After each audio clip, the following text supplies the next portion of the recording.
Jangan di-skip dulu, siapa tahu video ini yang lagi kalian cari. Trik orang Cina tetap bisa menabung meski gaji kecil. Pernahkah kamu melihat seseorang yang gajinya biasa saja bahkan mungkin lebih kecil dari kita tapi hidupnya tetap tenang? Meski tidak terlihat panik ketika ada kebutuhan mendadak. Dan yang paling menarik, mereka selalu punya tabungan. Banyak orang mengatakan ini adalah salah satu kebiasaan yang sering dimiliki oleh orang Cina dalam mengatur keuangan, bukan karena mereka selalu bergaji besar, tapi karena cara berpikir mereka tentang uang memang berbeda.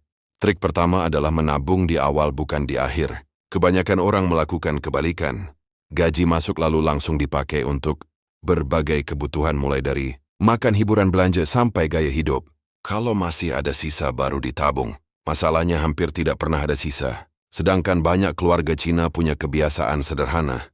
Begitu menerima penghasilan mereka langsung menyisihkan sebagian untuk ditabung. Walaupun kecil, kadang hanya 10% bahkan 5%, tapi dilakukan terus-menerus tanpa putus.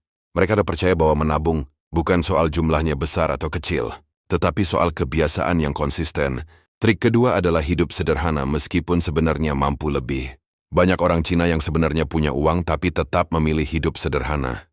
Mereka tidak terburu-buru mengganti barang jika yang lama masih bisa dipakai, tidak gengsi makan sederhana, dan tidak terlalu peduli dengan gaya hidup yang hanya ingin terlihat kaya. Bagi mereka terlihat kaya tidaklah penting. Yang penting adalah benar-benar memiliki uang dan keuangan yang aman. Trik ketiga adalah membuat uang bekerja. Setiap ada uang lebih, mereka selalu berpikir bagaimana uang itu bisa menghasilkan lagi.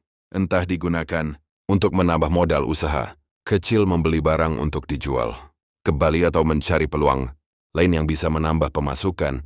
Mereka tidak melihat uang hanya sebagai alat untuk belanja, tetapi sebagai alat untuk membuka kesempatan baru.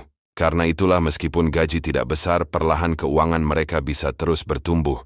Hal terakhir yang sering diajarkan adalah disiplin keuangan dalam keluarga. Anak-anak sudah diajarkan sejak kecil untuk menghargai uang, menabung, dan tidak boros. Bahkan banyak yang sudah dilibatkan dalam usaha keluarga sejak muda. Tanpa disadari, kebiasaan ini akhirnya terbawa sampai dewasa. Dari semua hal tadi sebenarnya ada satu pelajaran penting. Menabung bukan soal siapa kamu dan berapa besar penghasilanmu, tetapi soal kebiasaan kecil yang kamu lakukan setiap bulan. Karena seringkali yang membuat seseorang tidak punya tabungan bukanlah gaji yang kecil, melainkan gaya hidup yang terus ikut membesar. Jadi jika hari ini penghasilanmu masih biasa saja, jangan berkecil hati. Mulailah dari kebiasaan sederhana. Sisihkan sedikit, hiduplah lebih bijak, dan lakukan secara konsisten. Karena tabungan besar hampir selalu dimulai dari langkah kecil yang dilakukan terus-menerus.